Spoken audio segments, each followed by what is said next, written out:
Thanks for joining us at the Business Growth Café, where each week we select from a menu of topics for a focused discussion with an industry expert to provide insights that can impact your business's growth. With your host, Angelo Ponzi. Hi, I'm Angelo Ponzi, your host here at the Business Growth Café, and thank you for joining us. Finding and hiring the right people, while it sounds easy, is really very difficult. Many internal teams just don't really do a good job when it comes to hiring, in many cases, primarily because they just don't have the experience. Have you ever hired a senior executive only to have them quit or have them leave and ultimately leave you in a lurch? I have. Unfortunately, I have. And that's why I'm excited to have Josh Walters, president of Admerge, in the studio today. Welcome, Josh. Thank you. Good to be here. Thanks. I think it's going to be really exciting, an insightful conversation. I find when we start talking about hiring and people, it really resonates with the audience. Obviously, this is a challenge that we all have. And so I'm really looking forward to talking about this and finding the right people and making sure that we have those people to support us as we go forward. So why don't we take a moment before we get things going and take a few minutes to talk about your business, who you are, and all that good stuff. Yeah, thank you. So my company's Admerge. We're a boutique firm that really works with business owners and leaders and helping them kind of understand the roles that their employees are supposed to play and help them find and manage the right people. I mean, you said, what if they hire a senior executive and they leave or they have to fire them?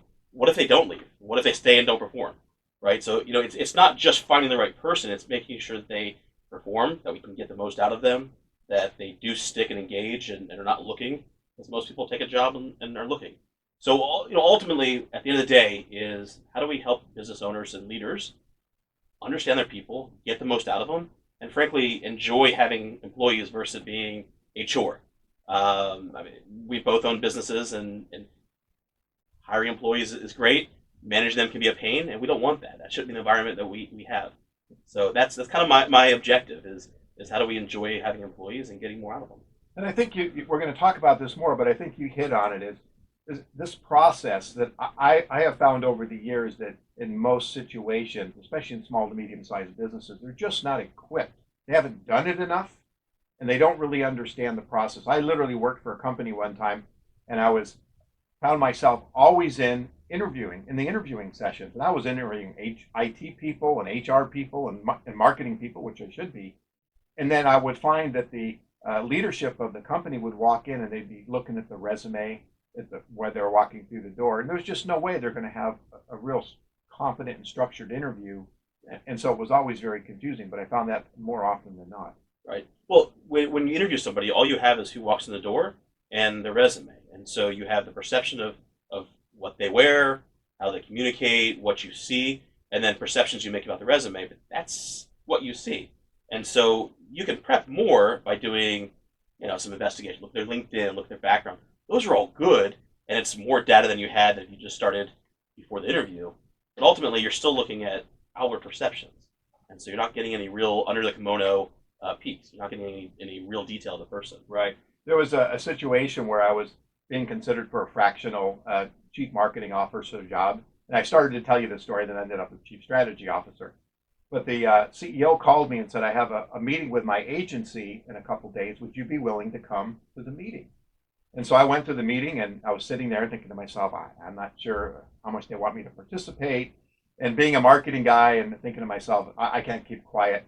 And so I started participating. And it was an 8-hour, as she put it, ended up being an 8-hour interview in the way she looked at me, because she got to see who I really was. Right. And after that, she made that mandatory for all future senior executives. They had to spend a day in an environment with their clients and things like that. Right. And you hear stories about executives at some of the Amazon leaders, Bezos and so forth. Like, what are the things that they do? And part of it is getting the person outside the environment. And I love having a drink or a glass of wine with the candidate that I'm trying to place. I want to know who they are. I want to know how they treat the bartender.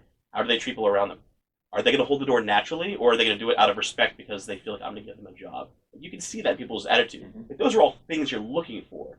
But again, those are still perceptions. In an interview, you get the best. Like that's the best the person's ever going to be, without any understanding of the company and only maybe a little bit of insight about perhaps what they can look at online.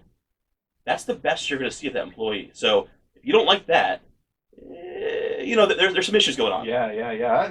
That's a great observation. I mean, I think that you're absolutely right. I mean, how do they treat people is a small indication of how they're going to really act within the organization. Yep. So before we get started, I usually ask a few questions. The first one is, what is the best business advice you've ever received and or given? I think the best advice I've ever received was something that wasn't given directly to me. I kept on hearing someone say it over and over, Okay. and it stayed with me for the past few years. And that was, you have to unlearn what you know to be able to relearn. And so often we walk into things with a perception of I know this, or maybe I'm just too confident or cocky. But ultimately, sometimes we walk into situations and we say I know this or I know the solution. And in reality, if we want to apply kind of all that we are and our knowledge, we've got to take a step back, unlearn what we know, and start with a zero basis, so that we can then make a proper assessment, assess all the data that's there, and make recommendations. And I see that in my work. I mean, I'm sure you see it in your work too. If you walk in and say, I know the solution, you're probably going to give a solution that either doesn't fit or is inappropriate. Right. So I think that's probably the best advice that I've really been given.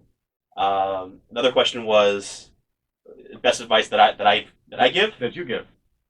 What do you want to hear? If it's different. No, I think your top 10 list.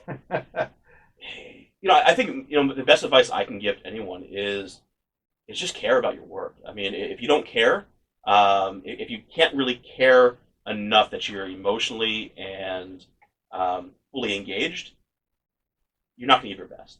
Just if it's something that doesn't engage with you, don't do it. Okay. I mean, there's obviously things you have to push through, but you got to be emotionally engaged in your work. Okay. When it comes to growing your business, what keeps you up at night? My 4 little kids. Oh. No, I think what keeps me up at night. I sleep well. I've built a healthy little business that I know the quality of our work. I know what we're doing. My objectives are to be smart. I want to. I'm at a position in time in my life where my focus is my family, but obviously I need to provide for them. So it's a balance of building a healthy business, taking care of my team that's there, and just being smart. What I walked into my business with, as far as a perception, is not what I'm doing now. I've retargeted and refocused, and I've learned from my clients. I've learned from my peers, my friends, and that's helped me a lot to retarget, refocus, and make good decisions. I think that's, as a business owner, we've discovered whatever our preconceived idea is when we walked in and started this business, that road turned really fast and a lot of hills and twists and turns, and if you don't pivot with it, you're dead on arrival. Yeah, absolutely. So let's continue this a little bit more. So your journey as a business owner, entrepreneur, if it was a book, what would the title be? We're different. I think I insulted someone once. It was a business coach, and I initially I think I insulted him when I said this, but I said, you're different, you're strange, and I said it's a good strange. One of the things that I've always been in life is a little different. I don't mind bending rules, breaking rules. My approach to most things is different. My approach has usually been, let me find a different way to do this. It's not about hacking. It's just, let me find the smart way to do this. So I think we're strange or we're different would be the title. Okay. All right. Interesting.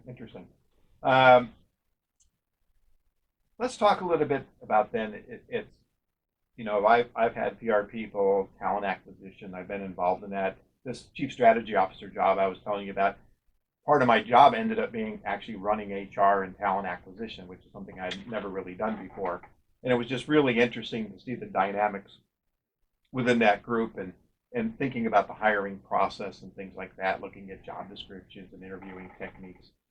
But what I found when we had the opportunity to talk was your approach to identifying the right employee. So I really want to take that into the next step, because you have a statement on your website, and it says your approach, which is part data-driven and scientific, yet people-centric.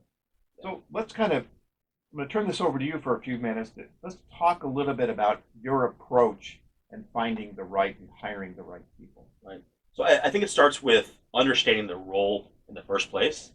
The role is not a job description, right? The role is not what you put on a piece of paper. It's Too many times, though, it is, right? It almost always starts that way. And a lot of times when I'm meeting with a client and I'm brought in because they want to find a key person, I get the resume and I put it aside. And frankly, I care. I'm not the resume, the job description.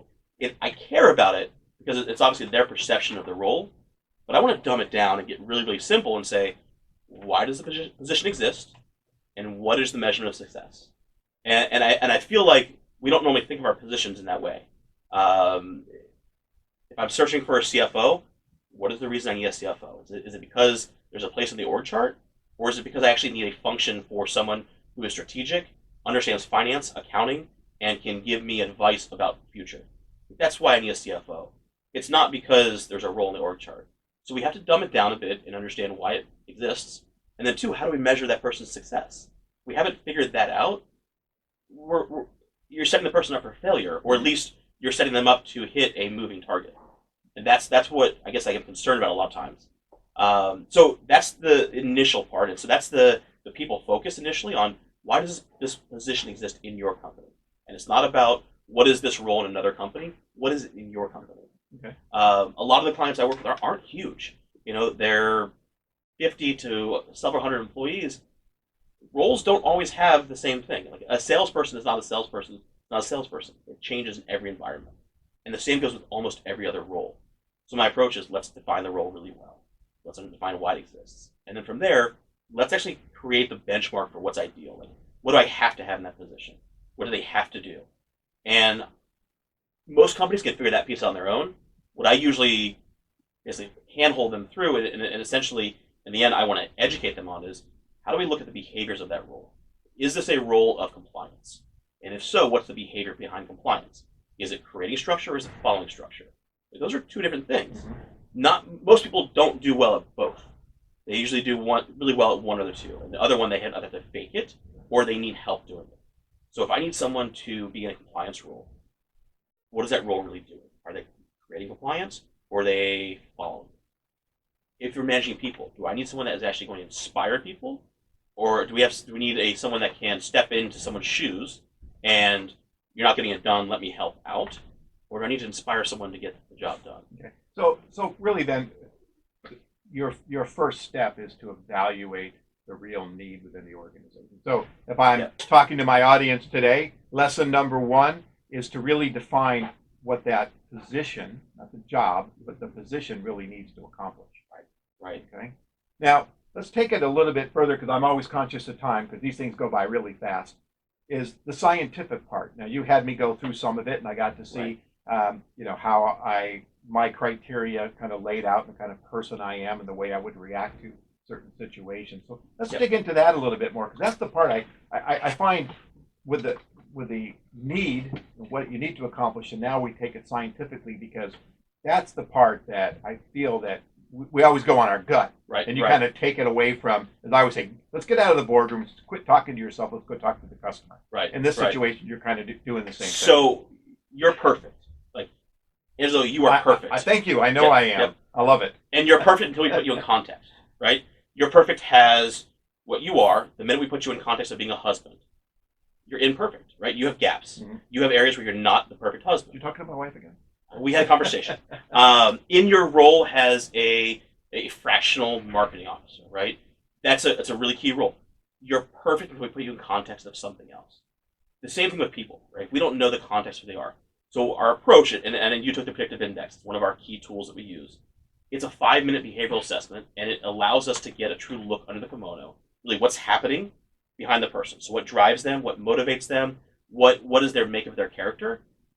We're not measuring, their skills. I mean, I care about skills. I'm not measuring what they learn. I care about what they can learn. But those are all cognitive things, and we can assess that separately. What I'm focused on is who is the person. Like, what is their natural DNA? So our approach in our assessment, even we get a report back, and we have 3 graphs. And so the top one is the natural DNA of the person. Who are they? And so we know who they've probably been for most of their life. The second is kind of their environment. What is pushing, pulling them or driving them in a different direction. And then the last piece is basically who shows up in an interview. And so if I'm doing that, if I'm looking at the person from those three perspectives, I need to know who's going to show up on day 91. That's significant because you can be perfect as you are. I put you in context of the role. Now I've got a problem. And there's a lot of great assessment tools out there, but usually what it is, it's a report. It's not results. And so our objective is to create the target. So we do that first. We create the why the position exists, the behaviors behind it, and then we compare the person to it. And it's not that the person is either, most people are not ideal, but if they're going to have a gap, and in this market we need to accept some gaps, let's understand what the gap is. Let's know in advance. Because we don't manage outcomes. If you are, you're too late. We're managing behavior of the person. And that's where the secret sauce is. If we can teach people how to understand individuals and manage the person to who they are, they're going to kill it. So how do you take the kind of the position and what it's supposed to be doing and create kind of that visual map that I saw what you did for me, but we didn't technically lay it over any specific position. So how do you create that piece?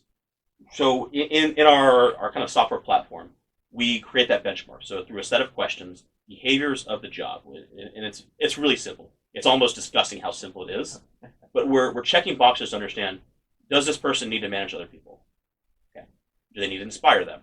Does this person need to create rules? Does this person need to sit in one place for a long period of time? Do they need to do repetitive tasks? Ultimately, I'm taking all the outcome behaviors and I'm reversing it. So we create the target. And now we know contextually how the person fits against that role.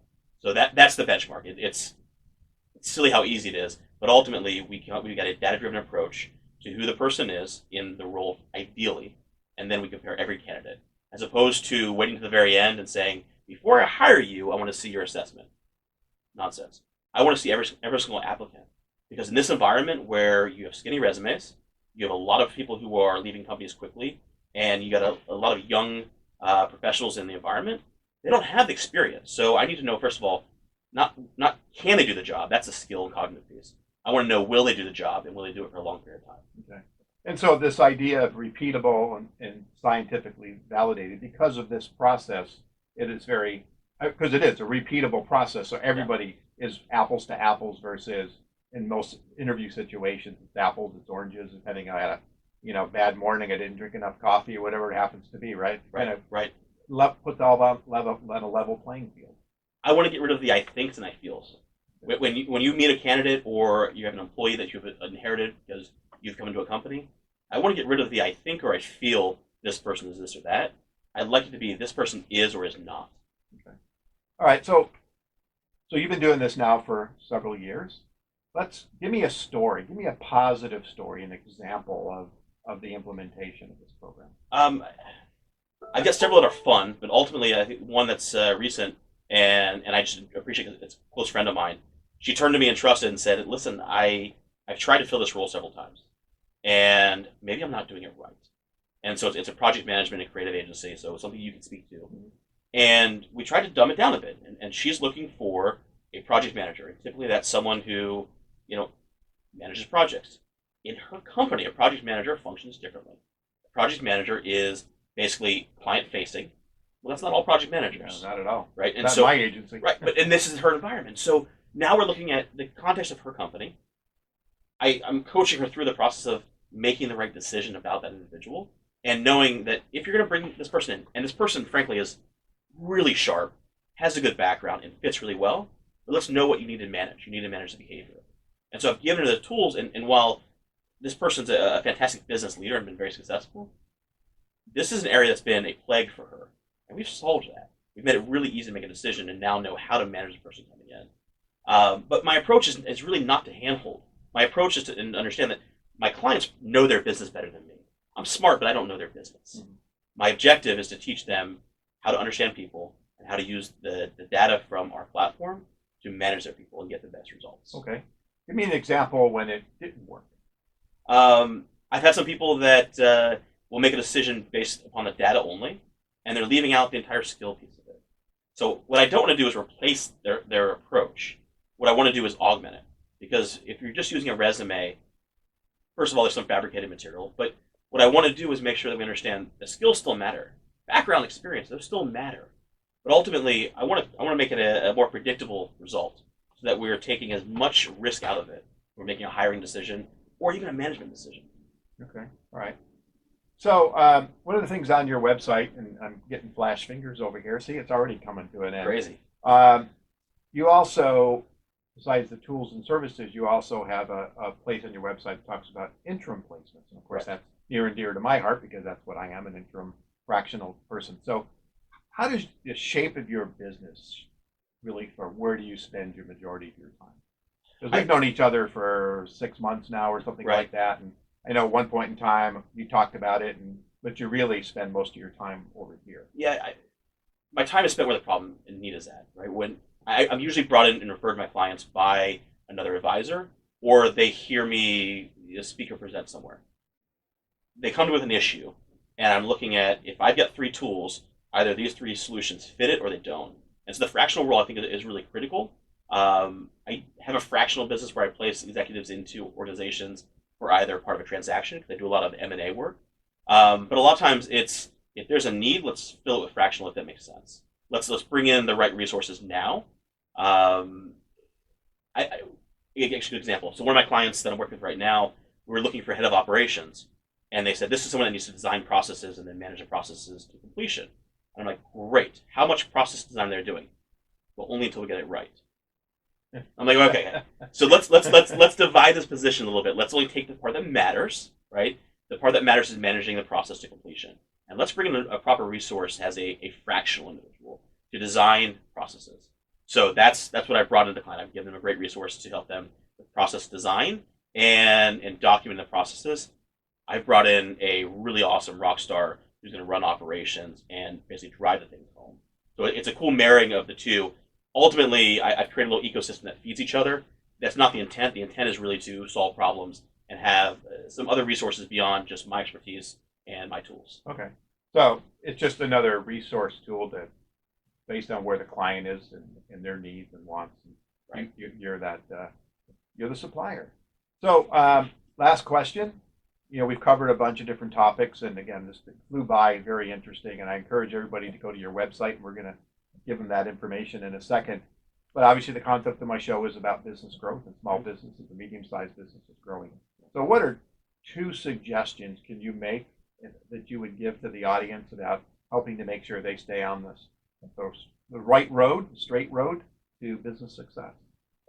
Have a plan and don't be afraid to revise it, right? So have some objectives you're chasing and a way to get there. And then 2, a lot of business owners, they fail to network. I think you need to have a network. You need to have some exposure to people who can tell you you're wrong, some people who can encourage you. I've benefited immensely from having a network that is very strong. Sometimes they call me out and correct me because they're friends and they care about me. And other times, I'm finding resources or opportunities that I can either give or help, and that's been invaluable. All right. Well, fantastic. Well, as I predicted, it has come to an end already. So, Josh, why don't you tell the listeners how they can reach you, your website, your email, your LinkedIn, all those wonderful things. Yeah, I'm active on LinkedIn, Joshua Walters on LinkedIn, and my website is Admerge, ADMERGE.com. That's the best way to reach me, and we're based in Southern California, although we've got team spread out throughout the U.S. and Israel. All right. Well, fantastic. Thank you so much. I really appreciate you being on the show and really giving a lot of great information to the audience. Thank you for joining us at the cafe today. You can find out more about me, read my blogs, view my show videos, including this one, on my website, or you can sign up to receive additional information on a regular basis. If your business is ready for growth and you need a CMO, if you're not quite ready to hire a full-time person yet, connect with me. I'd welcome the opportunity to explore the benefits of using a fractional CMO. Lastly, please subscribe to the show, and if you are a subscriber, I encourage you to have all your friends and family subscribe as well. You can go to thebusinessgrowthcafe.com, or we are on any major podcast platform today, tomorrow, and next year. And speaking of year, today, ladies and gentlemen, is my 1-year anniversary of this show. I am so excited, and to have you, Josh. Hey, my pleasure. You got the audience clapping. Thank you very much. So again, yeah, I meant to mention that real earlier, but yeah, 1 year ago today, we started this show, and it's been going really well. Thank you to all of you listeners out there. and subscribers. And here's to the next year. Join me next week for lunch at the Business Growth Café. Thank you for listening to today's discussion at the Business Growth Café with your host, Angelo Ponzi. Take a moment to subscribe to this podcast and visit our website at www.businessgrowthcafe.com. Read Angelo Ponzi's blogs at www.theponzigroup.com.